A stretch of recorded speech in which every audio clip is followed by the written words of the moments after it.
If you're trying to write a book or trying to write anything and you're just having a hard time getting started, just know that that's a very common thing. And most writers do struggle to write from time to time. And I am no exception. So in this video, I'm going to give you the 5 best writing philosophies that help me to sit down and actually do the work. So I think some of us have the idea in our heads, or at least I did, that, writers, real writers, they sit down and it's effortless. They just sit down and the words just pour out of them and the words on the page are just beautiful prose, and that's just how they do it. But the more I learned about writers and writing, the more I learned that that's not true at all. Most writers have a really hard time sitting down and doing the work. There's just so many distractions. And so it's important to figure out some hacks, some ways to actually get yourself to sit down. And so the first piece of advice that really helped me was from Jodi Picoult. I'm not the biggest fan of her writing, but this advice I think is great. Her advice was, you can always edit a bad page, but you cannot edit a blank page. And this is super helpful for me whenever I'm stuck on, like a chapter or just at a plot point in a book.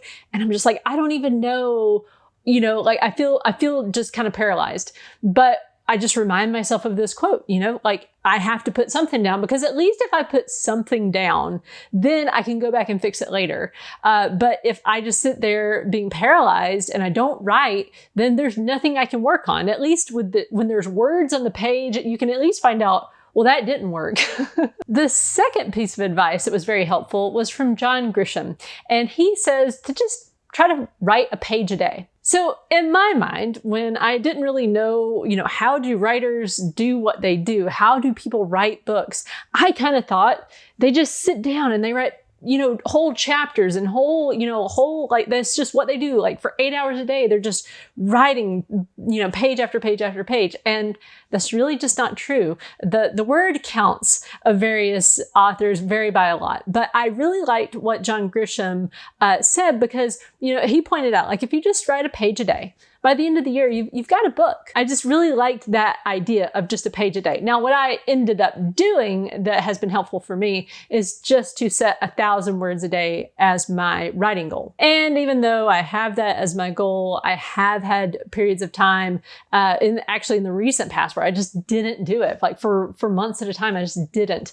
Because again, it is so hard sometimes to sit down to the page, even when you know all this good advice. The third piece of advice came from a book called The Talent Code by Daniel Coyle. And so he was actually talking about the Bronte sisters. And it was really interesting because the overarching point of that book is that talent is overrated. Like, people tend to think that, oh, you're just born being a good writer or you're just born being a good artist. And it's just not true. It's this myth that refuses to die. But the people who become good writers are the people who just write. They consistently write, and they practice and they practice and they practice. And there's this myth around the Bronte sisters as if like they were just born knowing how to write these incredible books. But he points out in the book, and this has just stuck with me for years and years now, that when you go back and read their early stuff, it's terrible. It's just kid writing. I mean, that's all it is. It's not like they were just incredibly talented. They were willing to be beginners and they just wrote a lot. They loved to write, so they wrote. And over time, there's a clear progression of their writing getting better and better and better. And so knowing that helped me, because for a long time I had that kind of fixed mindset, like, oh, either I'm born knowing how to write really well, or I'll just never be a good writer. And I no longer believe that. It's just, it's a matter of practice. The fourth bit of advice that helped me was from Neil Gaiman. And what he does is he tells himself that he can either sit and write or sit and not write, but he must sit down to the page. And that has been really helpful, because it's kind of similar to the advice from BJ Fogg in his book, Tiny Habits, where he says, if you want to get in the habit of flossing your teeth, you just make your goal, sit down and floss one tooth. And in this same way, the idea of just sit down, just open up the page and sit before the page.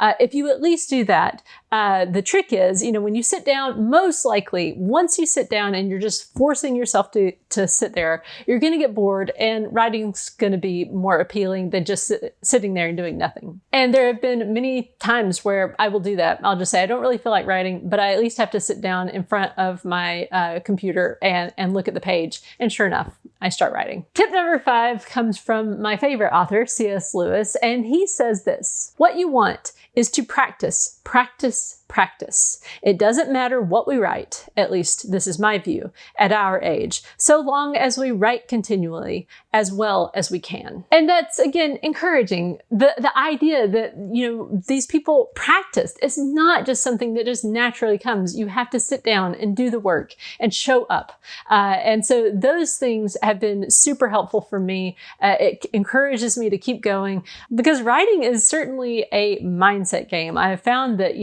if you start to get into that, negative, vicious cycle of like self-doubt, then you won't write. You'll think, what's the point? But if you can remind yourself, like, no, all writers feel self-conscious. Most writers end up thinking their work's not that great, which makes it difficult, because then it's like, how can you ever know? You can only really do your best, I think, and put it out there. And if people say that it's good, if it's helpful or they enjoyed it, then you just go with that. And you kind of have to just ignore that little voice in your head that tries to discourage you from writing. So I hope this video was helpful. Hopefully one of those pieces of advice or strategies will help you on your own writing journey. Thank you so much for watching. Be sure to like, comment, and subscribe down below.